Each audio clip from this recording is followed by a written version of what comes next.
तो दोस्तों आज मैं आपको बताने वाला हूं चांदी की आंख का उपाय। ये आपको दो छोटी छोटी चांदी की आंखें दिखाई दे रही हैं। किस तरह से ये चांदी की आंख का उपाय किया जाता है और ख़ासकर ये आंखें आपने मंदिरों में देखा होगा, या तो देवी माँ की मूर्ति पर ये आंखें लगी होती हैं या फिर कहीं पर भी हनुमान मंदिर में लगी होती हैं। अब ये चांदी की आंख का उपाय किस काम आता है? अक्सर आपने लोगों को देखा होगा, हनुमान जी पर लोग कई तरह से अपनी भावना को व्यक्त करते हैं। कई लोग चांदी के वर्क लगाते हैं, कई लोग चांदी का मुकुट चढ़ाते हैं, कई लोग अपनी श्रद्धा अनुसार हनुमान जी पर चांदी की गदा का भेंट करते हैं। अब ये करने के पीछे क्या होता है? देखिए, हनुमान जी पर जितने भी तरह से लोग मनोरथ को सिद्ध करने के लिए अपनी भावनाओं को व्यक्त करते हैं, उसी तरीके से उन्हें फल प्राप्त होते हैं। आँखों का चांदी की खासकर हनुमान जी को जाकर वहाँ अर्पित करना और इसको लगाने का तरीका और इसके फायदे आज मैं आपको बताने वाला हूं।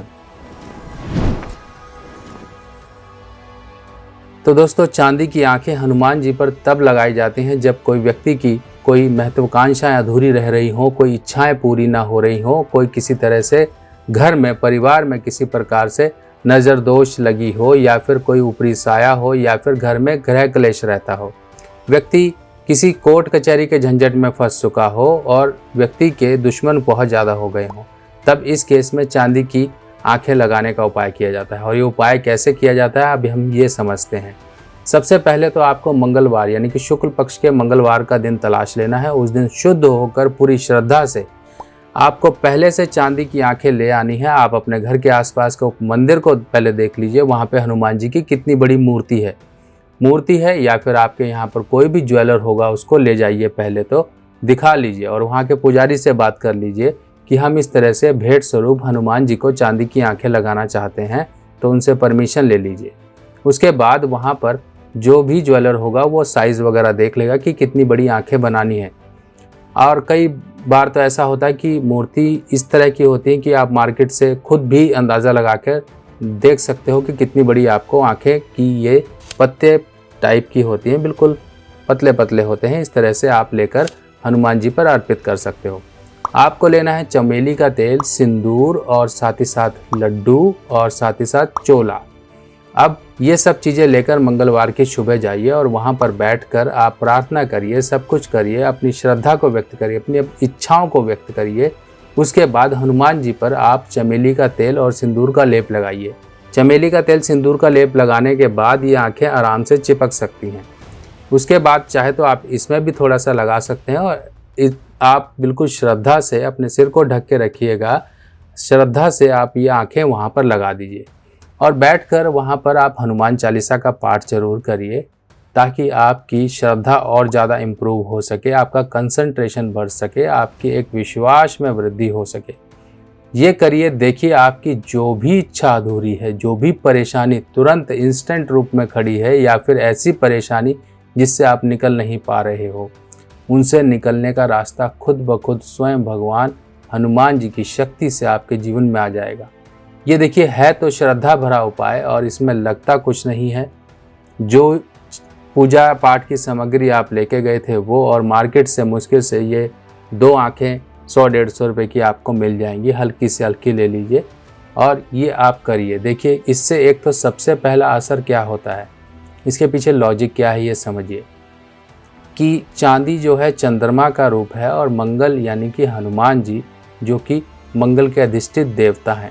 जब भी मंगल बद हो रहा होता है, जीवन में खुशियां नहीं आ रही होती हैं, सबसे पहले ये समझिए मंगल बद है क्या। एक लाइन में आपको ये समझाना चाहता हूँ, मंगल बद आपकी खुशियों पर ग्रहण है। आपके घर में खुशियाँ नहीं आएंगी। किसी तरीके से आपने खुशी को सेलिब्रेट कर लिया तो तुरंत उससे जुड़ी हुई कोई ना कोई परेशानी जरूर आ जाएगी। ये सब मंगल बद के लक्षण हैं और शरीर में अगर कोई रोग लग गया तो वो हटता नहीं है। इसी तरीके से मंगल बद को समझिए। मंगल बद का सिंपल यही तरीका है, जितनी भी चांदी की वस्तुएं होती हैं वो आप हनुमान जी पर अर्पित करते रहिए। देखिए किस तरह से आपके मंगल बद के प्रभाव दूर होंगे।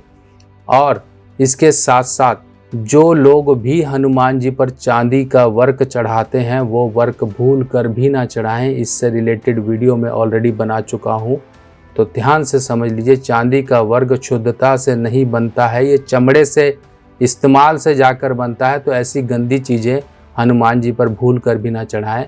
वरना आपको सुख मिलने की जगह कहीं ना कहीं आपके द्वारा की गई गलती के कारण दुख भोगने पड़ सकते हैं। तो इस चीज़ का ध्यान रखिए। भूल कर भी चांदी का, सोने का, इस तरह का वर्क मत लगाइए, बड़ी परेशानियां हो जाती हैं। लाल किताब की सभी सामग्री अब आप मेरी व्हाट्सएप कैटलॉग पर आसानी से देख सकते हैं और आप अपने एड्रेस पर मंगवा भी सकते हैं। तो दोस्तों, ये उपाय बहुत ही सिंपल है, बहुत ही आसान है और आपकी जरा सी श्रद्धा और एक सच्ची निष्ठा और एक पूरी धर्म आस्था प्रति ये किया गया कार्य आपके जीवन में बहुत सी चीज़ें आपको हासिल करवा सकता है।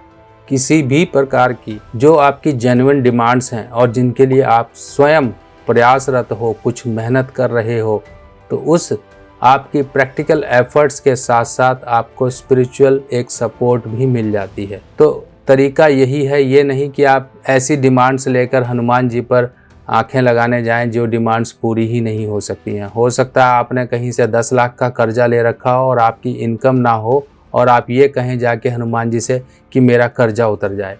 इस तरह की डिमांड्स मत रखिए। जिनके लिए आपको लगता है कि आप कर सकते हो और आपको प्रभु की शक्ति की जरूरत है, उसके लिए ही ये उपाय करें। तो दोस्तों, इस तरह की और भी बेहतरीन जानकारियां लेके मैं आपके सामने हाजिर होऊंगा। तब तक के लिए अपने सुभाष भाई को आज्ञा दीजिए। नमस्कार।